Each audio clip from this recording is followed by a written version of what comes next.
쌀 생산 조정제가 올해 절반의 성공을 거둔 것으로 나타났습니다. 농가 참여가 부진할 것이란 당초의 예상과는 달리 신청 면적이 지난해보다 늘어난 3만 3천 헥타르로 집계됐습니다. 네, 그럼에도 올해 쌀 생산량은 수요량을 여전히 웃돌 거란 전망인데요. 추가 대책이 필요할 것으로 보입니다. 김인경 기자가 보도합니다. 정부의 논타작물 재배 지원 사업, 즉 쌀 생산조정제 신청 면적이 목표치의 60% 수준에 이른 것으로 잠정 집계됐습니다. 쌀 생산조정제란 정부가 쌀의 과잉 생산을 막기 위해 논에 벼 대신 다른 작물을 재배할 경우 1헥타르당 평균 340만 원을 지원하는 사업입니다.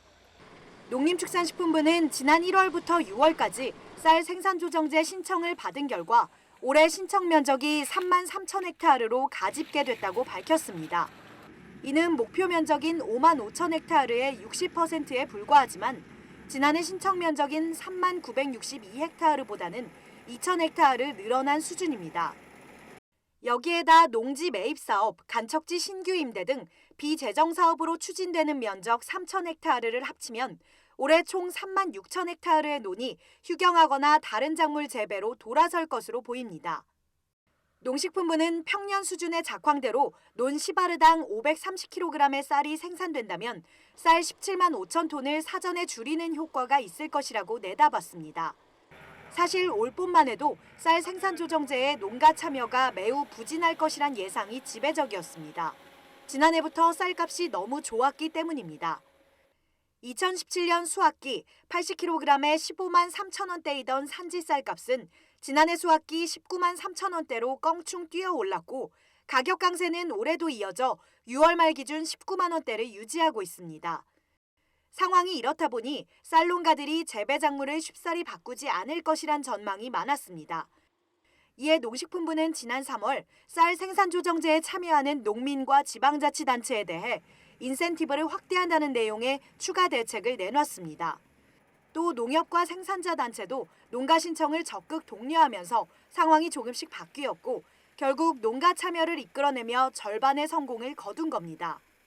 16년도, 17년도에 2년 동안 자율적으로 생산 조정을 해본 경험이 있었고 또 농가들도 이제 작년에 콩이라든지 여러 가지 작목들 재배하면서 어느 정도 가능성이 있다고 판단을 했던 부분인 것 같습니다. 농식품부는 올해 쌀 생산조정제에 참여한 농가들이 벼가 아닌 다른 작물을 원활하게 키워 판매할 수 있도록 11월까지 재배 기술과 판로, 농기계 등을 집중 지원할 계획입니다. 논콩 같은 경우는 정부에서 전량 농가가 희망할 경우에는 수매를 이제 금년도에 하겠다고 발표를 했고요. 조사료의 경우에는 농협하고 축산단체에서 4천 헥타 정도의 물량을 책임 판매하기로 했습니다. 그럼에도 올해 쌀 생산량은 여전히 수요량을 웃돌 것이란 전망이 나옵니다. 농식품부는 평년작을 기준으로 올해 쌀 6만에서 7만 톤이 과잉 생산될 것이라고 내다보고 있습니다. 전문가들 사이에선 시장 격리 등 쌀 수급 안정을 위한 추가 대책이 필요하다는 주장이 나오고 있습니다. NBS 뉴스 김인경입니다.